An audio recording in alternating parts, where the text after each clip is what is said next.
খাওয়া দাওয়া শেষ করে আমি আবারও রেডি হয়ে চলে যাব, কারণ আজকে সেই বিল্ডিংয়ে পানি দিতে হবে। বাহিরে বের হয়ে দেখি আজকের আবহাওয়া খুবই খারাপ অবস্থা, চারিদিকে শুধু বালু আর বালু উঠছে। আসরের নামাজ শেষ করে মসজিদ থেকে একটা পানি নিয়ে বের হয়ে চলে আসলাম। মনে মনে ভাবছিলাম এই ঠান্ডা বাতাসের ভিতরে আমি কিভাবে পানি দেব।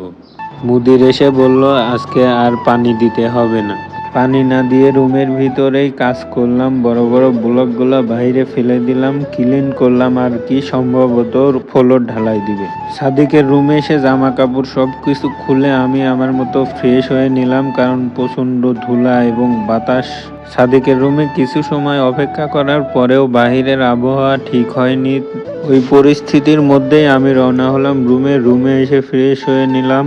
রাতে খাওয়া দাওয়া করার জন্য বসে গেলাম। দুপুরে রান্না করা মুরগির পাখনা দিয়ে রাতের খাওয়া দাওয়া শেষ করতে করতে প্রায় 9টা বেজে গেছে। আজকের ভিডিওটা এই পর্যন্তই ছিল। সবাই ভালো থাকবেন, সুস্থ থাকবেন। আল্লাহ হাফেজ।